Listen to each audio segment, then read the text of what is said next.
Hey, what's up you guys? It's Zach with PCBros. Today I'm going to be breaking down an ultra budget gaming PC and show you exactly what that looks like here in 2026. But I want to show you that it is possible with some eBay and used shopping to get a right around a $500 gaming PC if you do some deal hunting. So let me go over all the specs and show you what a PC like that might look like. Pretty much all of these parts, except I think the power supply and the cooler, are used on eBay. So this is where getting your skills up on eBay shopping is going to be crucial. The ToastyBros have done some great videos on that. I feel like eBay has so many hidden gems right now. If you're willing to do a little bit of extra work, you can still get a gaming PC that is great for 1080p. Now let's go over some of the specs, starting with the CPU. Now, of course, AMD is going to be the best option, especially in this price range, and I managed to find this Ryzen 5 2600 for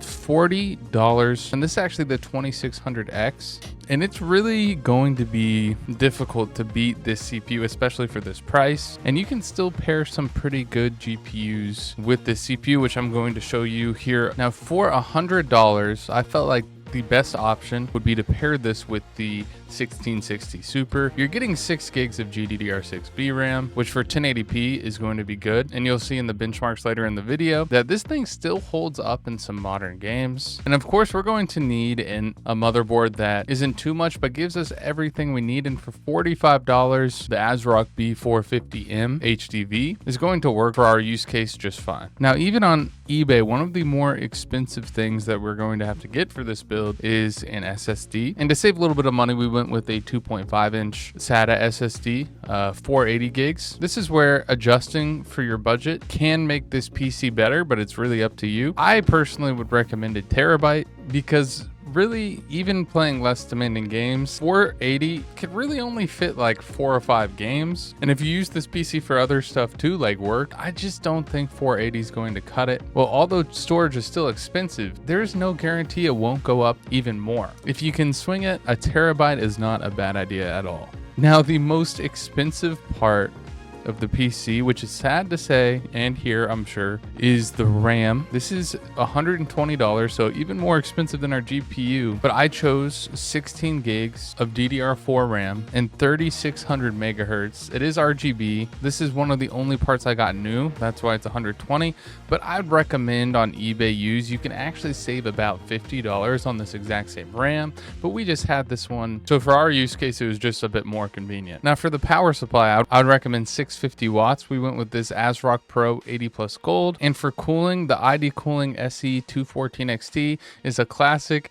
$18 tower cooler that we use so much that we don't really recommend anything else. For the case, we kind of went with this neutral, like no branded $25 micro ATX black case. Looks pretty modern. For 25 bucks, there's not much to really complain about. But altogether, when buying these parts, at the time of buying it, which was about a month ago, the subtotal was $456. And with state tax, that created the total of $483.36, making this a sub $500 PC. Now, of course, that really depends on if you can find these same deals and if you're buying these things on eBay, because if you bought all of these new, of course, it's not going to be that cheap. But this just goes to show that this kind of PC is still possible in 2026, which actually shocked me. Is pretty exciting because even if you don't want to go this budget, you can still go with a higher end system too.